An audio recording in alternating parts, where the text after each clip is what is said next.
Hi golden ദേശി കൂട്ടുകാർ, പുതിയൊരു വീഡിയോയിലേക്ക് എല്ലാവർക്കും സ്വാഗതം. ഞാൻ ഗോൾഡൻ ദേശി. ഇന്ന് ഞാൻ നിങ്ങളുമായിട്ട് പങ്കുവയ്ക്കുന്നതേ എൻ്റെ ചെടികളൊക്കെ ഞാനൊന്ന് തിണ്ണയുടെ അരികുമ്പഴിയൊക്കെ അത് നനയാത്ത വിധത്തിലൊക്കെ ഒന്ന് വെച്ച് ഒന്ന് മനോഹരമാക്കുവാണ്. ഇതെല്ലാം അപ്പുറത്ത് മഴയായിരുന്നു, മഴയത്ത് ഇങ്ങനെ ഇരിക്കുക ചെയ്തത്.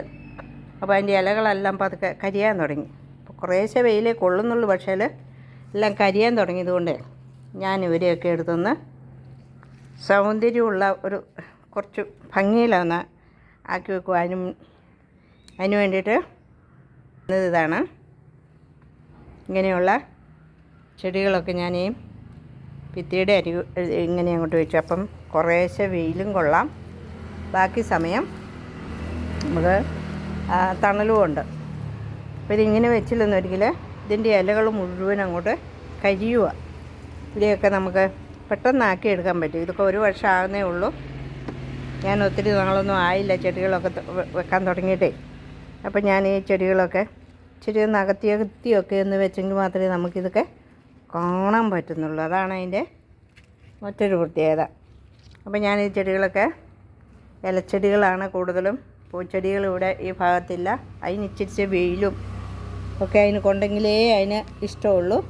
അപ്പോൾ ഇതൊക്കെ വെയിൽ കൊണ്ടിട്ട് ഇതിൻ്റെ ഇലയെല്ലാം കരിഞ്ഞു പോകാൻ തുടങ്ങി. അപ്പോൾ ഞാൻ അതിനെയൊക്കെ എടുത്ത് തണലത്തോട്ട് വെക്കുക ചെയ്തത്. അപ്പം ഞാൻ അതിനെയൊക്കെ എടുത്തൊന്ന് ഭംഗിയിൽ ആക്കി വെക്കുക ചെയ്യുന്നത്. അപ്പോൾ ഇതിൻ്റെ ഇടവഴി ഇങ്ങനെയൊക്കെ ചെയ്തു വെച്ചു. പിന്നെ ഇതിൻ്റെ പഴുത്ത ഇലകളൊക്കെ ഞാനങ്ങോട്ട് പറിച്ച് ഇതിനെയൊക്കെ ഒന്ന് ഒരുക്കി നമുക്ക് വൃത്തിക്ക് വെക്കണ്ടേ. അതിനുവേണ്ടി ഞാനെൻ്റെ പഴുത്ത ഇലകളും ഒക്കെ കളഞ്ഞ്, ഇതിനൊന്നും ഒരു കാരണവശാലും ഒട്ടും വെയിൽ വേണ്ട. ആ വെയിലിൻ്റെ അരികിലിരുന്നപ്പോഴത്തേനും അതിൻ്റെ ഈ വരകളൊന്നും അതിന് കാണാനില്ലായിരുന്നു. അതിനിട്ട് ഇലകൾ മുഴുവൻ മഞ്ഞ കളറുമായിട്ട് കേടായിക്കൊണ്ടിരിക്കുമായിരുന്നു. അപ്പോൾ ഞാൻ അതിനെ എടുത്ത് സൈഡിലേക്ക് ഇങ്ങനെ എല്ലാം കൂടെ കൂട്ടം കൂടി വെച്ചിരിക്കുക ചെയ്തത്. ഇന്ന് അതിനകത്തോട് ഞാൻ ഒന്ന് ഭംഗിയാക്കി പുള്ളിക്കാരൻ്റെ സമ്മതത്തോടു കൂടി, കാരണം അല്ലെങ്കിൽ അവർ സമ്മതിക്കുകയില്ല. ഇതാണെങ്കിലും വെയിലിന് ആവശ്യമില്ല. ഇച്ചിരി വെയിൽ കൊള്ളുന്നിടത്തൊക്കെ വെച്ചിട്ട് അതിൻ്റെ ഇലയെല്ലാം കരിഞ്ഞും പഴുത്തും ഒക്കെ പോവുക. ഇപ്പോൾ ഏകദേശം ഒരു മാസത്തോളമായി അതിനെയൊക്കെ എടുത്ത് ഞാൻ ഈ തണലിലൂടെ വെച്ചത്. ഇപ്പം ഞാൻ അതിനെയൊക്കെ എടുത്ത് ഇങ്ങനെ ഇലകടെ ഇങ്ങനെ അങ്ങ് വെക്കുക ചെയ്തത്. അപ്പോൾ തണലത്തോട് വെച്ച കാരണം അതിന് എന്തൊരു ഭംഗിയുള്ള ഇലകളൊക്കെയാണെന്ന് പറഞ്ഞു. അപ്പോൾ ഇപ്പോൾ ഇവിടോട്ട് വന്നു കഴിഞ്ഞാൽ ഒരു ചെറിയൊരു എന്നാ പറയുക, ഒരു കാട് പോലെ. മക്കളെ വരുമ്പോൾ ഇഷ്ടപ്പെടുമോയെന്നറിയില്ല. ഇഷ്ടപ്പെട്ടില്ലെന്നും അരികിൽ ഞാൻ പറയും എടുത്ത് തൂർക്കളഞ്ഞാക്കാൻ പറയും. ഇതൊക്കെ ആ തണലത്തോട്ട് മാറിയപ്പോഴത്തേക്ക് അവരുടെ സ്വഭാവം തന്നെ അങ്ങ് മാറി, നല്ല വളർച്ചയും.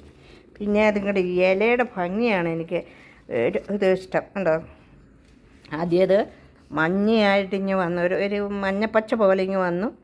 പിന്നെ അതൊരു ക്രീമായി, പിന്നെ അതിങ്ങനെ വെള്ളയായി.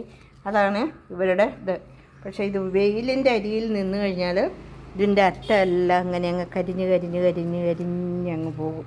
അതാണ് ഈ ചെടികളുടെയൊക്കെ ഒരു പ്രത്യേകത. അപ്പോൾ ഇവർക്ക് വെയിൽ ആവശ്യമില്ല. അതേപോലെ തന്നെ ഈ സുന്ദരി ഒരുപാട് ഇഷ്ടമുള്ള ഒരു സുന്ദരിയാണ്. പേര് ചോദിക്കരുത് കേട്ടോ. ഇതൊക്കെ ഒരു വർഷമാകുന്നേ ഉള്ളൂ. ഞാനിതൊക്കെ നട്ടിട്ട് ഇത് വളർച്ച എത്തുമ്പോൾ അതിൻ്റെ ചുവട്ടിലൊക്കെ ഇഷ്ടംപോലെ മക്കളൊക്കെ ഇഷ്ടം പോലെ മക്കളൊക്കെ വരുന്നുണ്ട്, മക്കളൊക്കെ ഉണ്ടാകുന്നുണ്ട്, വരിക. അപ്പോൾ ഞാൻ പിന്നെ ഇത് ചട്ടി നിറച്ചങ്ങാകട്ടെ എന്ന് വിചാരിച്ചിട്ട് ഇനിയിപ്പോൾ ഞാൻ റിപ്പോർട്ടൊന്നും ചെയ്യുന്നില്ല. ശരിക്കും ഉച്ചിച്ച് വളമൊക്കെ ഇട്ട് കൊടുക്കുന്നേ ഉള്ളൂ. ഇതിൻ്റെ ഇല കണ്ടോ എന്തൊരു ഭംഗിയാണ് കേട്ടോ. അതേപോലെ തന്നെ ഇവരൊക്കെ ആ വെയിലിൻ്റെ അരികിലിരുന്നതാണ്. എന്നിട്ട് അപ്പടി ക്ഷീണമായി മൗനമായിരുന്നു ഇവർക്കെല്ലാം. ഇപ്പോൾ തണലായപ്പോഴത്തേക്ക് ഇതാ നോക്കി ഇതുണ്ടോ. ഇതൊക്കെ ഞാൻ ഈ അരിയും വഴി ഇവിടെ ഒരു ഇതുണ്ട്, ഇത് എൻ്റെ വരാന്തയാണ്. ആ വരാന്തയുടെ താഴെയാണ് ഞാനിതൊക്കെ ഇങ്ങനെ ഒരു ഇതായിട്ട് വെച്ചതാണ്. തിണ്ണയുടെ മൂലയ്ക്ക് അവിടെ അതിൻ്റെ ചോട്ടുകടിയാണ് ഞാൻ ഈ ചെടികളൊക്കെ ഞാനിപ്പോൾ ഇത് വെച്ചിരിക്കണ്ടോ. ഇത് തുടക്കത്തിൽ തന്നെ ഇതിന് എന്തൊരു ഭംഗിയാണെന്ന് പറഞ്ഞു. അങ്ങനെ 2-3 ചെടികളുണ്ട്, അതൊക്കെ ഞാനിങ്ങനെ അങ്ങ് വെച്ചു. പിന്നെ ഈ സൈഡിൽ ഈ ചെടികളും വെച്ചു. ഇനി ഇതിൻ്റെ ഇടവഴി ഒരു നേരം ചെടിയും കൂടി ഇനി വെക്കാം. അതാണ് ഞാൻ ഇനിയിപ്പോൾ ചെയ്യാൻ പോകുന്നത്. അപ്പോൾ ഞാൻ നിങ്ങളോട് അഭിപ്രായം ചോദിക്കുക, എങ്ങനെയുണ്ട് എൻ്റെ ചെടിയുടെ ഇതൊന്ന്. ഇതൊക്കെ എനിക്ക് ഒരുപാട് ഇഷ്ടമുള്ള കളറുള്ള ഇലകളാണ്. ആർക്കൊക്കെ കുറച്ചൊക്കെ ഞാൻ കൊടുത്തു. പക്ഷെ ഞാൻ എൻ്റെ ആവശ്യം കഴിഞ്ഞിട്ടുള്ളതേ ഞാൻ അതൊക്കെ കൊടുക്കുള്ളൂ. കാരണം എനിക്കത് ഭയങ്കര ഇഷ്ടമുള്ള ചെടിയാണിത്. അതുകൊണ്ടിട്ട് ഞാൻ എൻ്റെ ചട്ടി നിറഞ്ഞതിന് ശേഷം മാത്രമേ ഞാനതൊക്കെ ആർക്കെങ്കിലുമൊക്കെ കൊടുക്കാൻ താല്പര്യമുള്ളൂ. ഈ ചെടിയുണ്ടല്ലോ, ഇത് ഇത് എന്നാ പറയും, ഇതിന് വെയിൽ കൊണ്ടിട്ടുണ്ടെങ്കിൽ ഈ ചെടി മൊത്തം പോകുന്ന ഒരു ടൈപ്പായി. ഇത് ഞാൻ ഇച്ചിരി വെയിലുള്ളിടത്ത് ഞാൻ വെച്ചാൽ ഇതിൻ്റെ ഇലയാണെങ്കിലോ അങ്ങ് കനം കുറഞ്ഞ് ഏത് പരുവത്തിലാണ് ഇറങ്ങിയതിരിക്കുന്നത്. എന്നിട്ട് ഞാൻ വിചാരിച്ചു ഇതെന്നാ ഇത് ഇങ്ങനെ ഇരിക്കുന്നതെന്ന്. ഇപ്പം ഞാൻ അതിനെ എടുത്ത് തണലിലേക്ക് വെച്ച് കഴിഞ്ഞപ്പോൾ എന്തൊരു ഭംഗി എൻ്റെ ഇലയ്ക്കും. ഇതൊക്കെ ഞാൻ കട്ട് ചെയ്ത് വെച്ചതാണ്, ഈ ഇലയല്ല. എന്നിട്ട് ഞാനിപ്പോൾ തണലത്ത് വെച്ച് കഴിഞ്ഞപ്പം അവർ നല്ല സൂപ്പറായിട്ട് അവരങ്ങോട്ട് വളർന്നു. ഉണ്ടാ ഞാൻ ഇങ്ങോട്ട് പോകാം. ഈ സുന്ദരി വെയിൽ ഞാൻ വിചാരിച്ചു ഇച്ചിരി നാൾ ഞാനൊന്ന് വെയിലിൻ്റെ അരികിൽ ഞാനൊന്ന് വെച്ചതാണേ. ഇതുകൊണ്ടോ ഇതിൻ്റെ ഇല മുഴുവൻ കരിഞ്ഞു പോയി. അപ്പോൾ മൊത്തത്തിൽ ഇത് കണ്ടില്ല, ഇവിടെ ഒരു കാട് പോലെ എനിക്ക് തോന്നുന്നില്ല. ആ നടുക്കൂടെ ഞാനിപ്പോൾ ഓരോ നിര അങ്ങ് വയ്ക്കും. അപ്പോൾ നല്ല സൂപ്പറായിട്ട് എനിക്കൊരു ചെറിയൊരു വനം ചെറിയതായിട്ട് ഞാൻ അങ്ങോട്ട് പിടിപ്പിക്കുക. മക്കൾ വരുമ്പോൾ അജ്ജപ്പെടുവാണെങ്കിൽ എടുത്ത് ഞാൻ തൂരക്കളയെന്ന് പറയും. അപ്പോൾ അവർ മിണ്ടിയല്ല. ഇത് ഒരു പ്രത്യേക ഭംഗിയുള്ളൊരു ഇലയാണിത്. കണ്ടോ, ഇത് നിറം കണ്ടോ, എന്തൊരു സൗന്ദര്യമുള്ള നല്ല ഇലയാണ് കണ്ടോ. ഇതിലൊക്കെ ഈ അച്ചിൽ കയറിയാണ്ടല്ലോ അവരങ്ങോട്ട് അതൊക്കെ അങ്ങ് തിന്ന് കളഞ്ഞേക്കും. ഇത് പിന്നെ ഞാൻ സ്റ്റാൻഡ് മേടിച്ച് സ്റ്റാൻഡേ കൂടെ വെച്ചിരിക്കുന്നതാണ്. കണ്ടോ, പൂക്കളാണ് ഇത് മുഴുവൻ. ഇത് പിന്നെ ഇലയും സുന്ദരി, പൂവും സുന്ദരി, മൊത്തത്തിൽ അതങ്ങനെ ഒരു നിരയാതെ വെച്ചു. അവർക്കൊന്നും അധികം വെയിൽ വേണ്ട. ഇവർക്ക് ഇത് ചെത്തി ഇനത്തിൽപ്പെട്ടതാണേ. അപ്പം അതിൻ്റെ പൂ തീർന്നു. ഇത് നിറച്ച് പൂക്കളുണ്ടാവുന്നുണ്ട്. ഇതൊക്കെ അതിൻ്റെ പൂവിൻ്റെ കൊമ്പാണ്. പക്ഷേ ഇപ്പോൾ ആണ് പൂക്കൾ ഇതിലൊക്കെ പൂക്കൾ വരുന്നുണ്ട്. അതിലൊക്കെ ഒരു സൈസ് പേന്. ഇപ്പോൾ അതിനെയൊക്കെ ഇന്ന് ഞെക്കിക്കൊള്ളണം. ഇതൊക്കെ അതിൻ്റെ കൊലയാണ്, പൂക്കൊല. അതൊക്കെ ഇപ്പോൾ തന്നെ പൂക്കളായി വിടരും. ഇതിങ്ങനെ ഇതായിട്ട് ഒടിച്ചങ്ങ് കളഞ്ഞാൽ മതി. പൂ തീർന്നു കഴിയുമ്പോൾ ഒടിച്ച് കളഞ്ഞാൽ വേഗം തന്നെ അതിലൊക്കെ പൂക്കൾ വരും. ഇതൊക്കെ അങ്ങനെ ഓരോ സൈസ്. അതിൻ്റെ ഒരു തലയ്ക്ക് ഞാൻ ഒടിച്ച് വെച്ചത് നോക്കിയതാണ്. നല്ല സൂപ്പറായിട്ട് ഇതാ പൊങ്ങി വരുന്നു. അങ്ങനെ നോക്ക്, എങ്ങനെയുണ്ട്? സൂപ്പറാണോ? ഇത് ഞാനിങ്ങനെ ഒരു കാട് പോലെ ഇങ്ങനെ ഈ മറ്റത്തിൻ്റെ അരികിൽ ഇങ്ങനെ വെച്ചിരിക്കുകയാണ്. ഇതാണ് നമ്മുടെ ചുമന്ന ചെത്തിയാണ്. ഇതിന് ഞാൻ ചെത്തി എന്നാണ് ഞങ്ങൾ പറയുന്നത്. ഒത്തിരി സൈസ് ഉണ്ട് ഇവിടെ. പിന്നെ ഇത് ഇന്നലെ ഇന്നും നാളെയൊക്കെ ആയിട്ടുള്ളൊരു പൂവാണിത്. ഇന്നലെ ഇന്ന് നാളെ. അതെൻ്റെ കലാത്തിയ, ഇന്നലെ ഞാൻ കാണിച്ചതല്ലേ. ഇതൊക്കെ നമ്മുടെ ചെത്തി ഗണത്തിൽപ്പെട്ടതാണ്. ഈ വർഗത്തിൽപ്പെട്ടത് തന്നെയാണ് ഇതെല്ലാം. വെള്ളയുണ്ട്, വയലറ്റുണ്ട്. ഇത് നമ്മുടെ പണ്ടത്തെ കോഴിവാലിൻ്റെ മറ്റൊരു പതിപ്പാണ്. ഇതുകൊണ്ടോ, ഇത് വള്ളിയാണ്.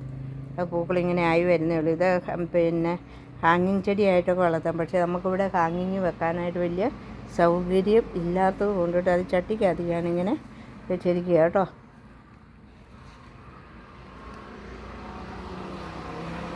അപ്പോൾ ഇതെൻ്റെ ബാൾസും ഗണത്തിൽപ്പെട്ട, ബാൾസും അല്ല, നമ്മുടെ 10 മണിച്ചെടി ഇനത്തിൽപ്പെട്ട ഇത് എന്നും പൂക്കളുമായിട്ട് തരുന്ന ചെടിയാണിത്. ഇത് നിറച്ച് പൂക്കളാണ്. അത് പിന്നെ എൻ്റെ ഇതാണ്, പൂക്കളാകാൻ തുടങ്ങുന്നേ ഉള്ളൂ. ഞാൻ റിപ്പോർട്ട് ചെയ്ത് വെച്ചിട്ട് ഇപ്പോൾ അത് ഉഷാറിൽ ഇങ്ങോട്ട് വരുന്നതേ ഉള്ളൂ. അവർ ഭയങ്കര ക്ഷീണിതയായി, എനിക്കത് നഷ്ടപ്പെട്ടു പോയായിരുന്നു. എന്നുവെച്ചിപ്പോൾ അത് പച്ച പിടിച്ച് വരുന്നതാണിത്. ഇച്ചിരി വെള്ളം കുറഞ്ഞപ്പോഴത്തേക്കും ആ ചെടിയൊക്കെ കണ്ടോ കരിഞ്ഞ് നിൽക്കുക. ശകലം വെള്ളക്കുറവേ ഉണ്ടായിരുന്നുള്ളൂ. ഇത് പിന്നെ നമ്മുടെ പാമ്പിൻ്റെ കണം എനിക്ക് ഒത്തിരി ഇഷ്ടമൊന്നുമില്ലായിരുന്നു. പിന്നെ എല്ലാവരും ഇത് വെക്കുന്ന കണ്ടപ്പം ഞാനും അങ്ങ് വെച്ചെന്ന് മാത്രമേ ഉള്ളൂ. എനിക്ക് ഒത്തിരി ഇഷ്ടമില്ല ഈ ചെടിയൊന്നും. എന്നിട്ട് ഞാനത് വെച്ചത് ഞങ്ങൾക്ക് ഓരോരുത്തർക്കും വേണമെങ്കിൽ എല്ലാം വീട്ടുകടി എല്ലാം ഇതുണ്ട്. ഇത് എടുക്കുമ്പോഴത്തേക്ക് യൂട്യൂബ് തുറന്ന് നോക്കുമ്പോഴത്തേക്ക് എല്ലാവരുടെ വീട്ടുമുറ്റത്തും ഈ സാധനമാണ്. അപ്പോൾ പിന്നെ എനിക്ക് അയൽവക്കത്തുനിന്ന് കിട്ടാനുണ്ടായിരുന്നു. അപ്പോൾ ഞാൻ പറഞ്ഞടി എന്നാൽ പിന്നെ എനിക്കും കൂടെ തരാൻ പറഞ്ഞ് ഞാനിങ്ങനെ മേടിച്ച് വെച്ചതാണ്, ഇഷ്ടമായിട്ട് വെച്ചതല്ല കേട്ടോ. ഇതെൻ്റെ മധുര തുളസിയാണ്. ഇത് എങ്ങനെയാണ് ഉപയോഗിക്കുന്നതെന്ന് എനിക്കിതുവരെ മനസ്സിലായിട്ടില്ല. മധുര തുളസി. പിന്നെ ഇതൊക്കെ ഈ ചെടിയാണ് നമ്മുടെ ജമന്തി, പൂവായിട്ടില്ല. ഇതൊക്കെ അങ്ങനത്തെ ഓരോരോ സാധനങ്ങൾ ഇതുണ്ട്. അപ്പം നിങ്ങൾക്ക് കണ്ടിട്ട് എങ്ങനെയുണ്ട്? എൻ്റെ മുറ്റം നല്ല ഭംഗിയായിട്ടില്ലേ? എന്തെങ്കിലും കുറവുകളുണ്ടെങ്കിൽ പറഞ്ഞു തരണേ. അപ്പം ഇത് സൂപ്പറല്ലേ ഇത്? എങ്ങനെയുണ്ട്? എൻ്റെ പൂന്തോട്ടത്തിൻ്റെ ഒരു ഭാഗമാണ് ഇത്, ഒരു വശമാണ് കേട്ടോ, അല്ലാതെ ഇത് ഫുള്ളായിട്ടില്ല. ഈ വീടിൻ്റെ ഒരു ഭാഗം. ഇനി മറുഭാഗം ഇതേപോലെ ഉണ്ട്. അത് ഞാൻ പിന്നെ ഒരു സമയത്ത് കാണിക്കാം. അപ്പോൾ നിങ്ങൾ ആരെങ്കിലും ഇത് കാണാൻ വേണ്ടിയൊക്കെ വരുവാണെന്നൊരിക്കലും ഇതിൽ നിന്നൊക്കെ പൊട്ടിച്ച് തരാം കേട്ടോ. ആർക്കൊക്കെ വേണമെങ്കിലും ഞാനിത് പൊട്ടിച്ച് തരാം. ഇവിടെ വന്ന് വാങ്ങിക്കുന്നവർക്ക് ഫ്രീ ആട്ടോ. കാരണം എനിക്ക് ചിലവില്ലല്ലോ. എനിക്കിവിടെ നിന്നുകൊണ്ട് ഇതിൻ്റെ അറ്റത്തു നിന്നൊക്കെ ഓരോന്നൊക്കെ മുറിച്ചും പൊട്ടിച്ചും ഒക്കെ നിങ്ങൾക്ക് തന്നാൽ പോരെ. ഇവിടെ വരുന്നവർക്ക് ഇത് ഫ്രീ ആണ്. അപ്പോൾ ഇത് എൻ്റെ ചെടിത്തോട്ടം, ഇതിൻ്റെ ഒരു ഭാഗം. എങ്ങനെയുണ്ട്? സുന്ദരമല്ലേ? ഓക്കെ, ഇഷ്ടപ്പെട്ടാൽ കമൻസ് ചെയ്യണേ. കമൻ്റ് ഇട്ട് ഇതിൻ്റെ അഭിപ്രായം ഒന്ന് പറയണേ. ചെടിയുടെ ഒരു ഭാഗം ഞാൻ നാളെ കാണിക്കാവേ. ഇതിൻ്റെ മറ്റ് പൂന്തോട്ടമുണ്ട്, അത് ഞാൻ ഇന്ന് തന്നെ ഇടാം. ഞാനൊരു പൂന്തോട്ടം അവിടെ കാട് പോലെ ആക്കി നിർത്തിയിട്ടുണ്ട്. അത് ഞാൻ ഇച്ചിരി കഴിയുമ്പോൾ ഞാൻ ഇടാവേ.